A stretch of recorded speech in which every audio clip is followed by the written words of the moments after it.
ઘટનાની વિગતો મુજબ સુરતના પાલ ઉમરા બ્રિજ પર મોડી રાત્રે અંદાજે 11 વાગ્યાના અરસામાં એક ગંભીર અકસ્માત સર્જાયો. આ ઘટનામાં હોન્ડા કંપનીના WRV કારના ચાલક ડોક્ટર વિરલકાંત નલિનકાંત ચૌધરીએ વાહન પરથી કાબુ ગુમાવતા બ્રિજ પર જઈ રહેલા અન્ય વાહનોને અડફેટે લીધા હતા. પ્રાથમિક તપાસમાં બહાર આવ્યું છે કે ડોક્ટર વિરલકાંત લાઇફલાઇન હોસ્પિટલ અને વિનસ હોસ્પિટલ જેવી સંસ્થાઓ સાથે જોડાયેલા છે. તેઓ 5 માર્ચ 26ના રોજ સાંજે સુદીપ હોસ્પિટલ ખાતે એક સર્જરી પતાવીને પરત ઘરે ફરી રહ્યા હતા ત્યારે અકસ્માત સર્જાયો હતો. આ ઘટનામાં કુલ 5 લોકોને નાની મોટી ઈજાઓ પહોંચી હતી, જેમને તાત્કાલિક સારવાર માટે ખસેડાયા હતા. સદનસીબે કોઈને ગંભીર ઈજા થઈ નથી.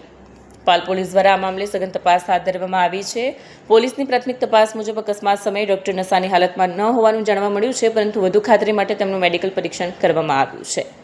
અકસ્માતગ્રસ્ત હોન્ડા કાર તેમજ અન્ય વાહનોને કબજે કર્યા છે. પોલીસ દ્વારા ડોક્ટર વિરલકાંતની અટકાયત કરવામાં આવી છે અને તેમની હોસ્પિટલ ડ્યુટીના સમયગાળા તેમજ અકસ્માતના ચોક્કસ સમયની ક્રોસ વેરિફિકેશન પ્રક્રિયા શરૂ કરવામાં આવી છે. મોડી રાત્રે બનેલી આ ઘટનામાં વધુ પુરાવા મેળવવા માટે FSLની મદદ લેવાય તેવી પણ શક્યતા છે, જેથી ટેકનિકલ કારણોસર અકસ્માત થયો છે કે કેમ તેની સ્પષ્ટતા થઈ શકે. ગતરોજ રાતના આશરે 12 વાગ્યાની આસપાસ પાલ પોલીસ સ્ટેશનમાં પાલ ભાટા જે છે બ્રિજને રહીને જે સિગ્નલ આવેલું છે ત્યાં એક અકસ્માતની ઘટના બનેલ છે.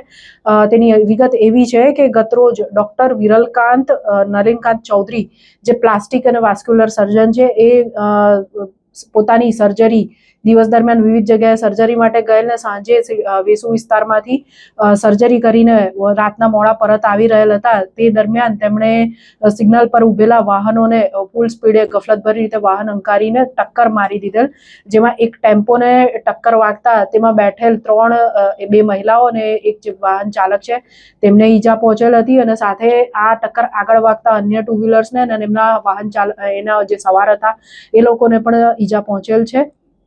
આ સમગ્ર મામલાની અંદર હાલ પોલીસ તપાસ ચાલુ કરવામાં આવી છે. પોલીસ દ્વારા જે એક્સિડન્ટ કરનાર ડોક્ટર વિરલકાંત છે તેમના બ્લડ સેમ્પલ્સ વગેરે પણ લેવામાં આવેલ છે અને આ જે સમગ્ર ઘટના બની છે એમાં 5 વ્યક્તિઓને ઈજા થયેલ છે.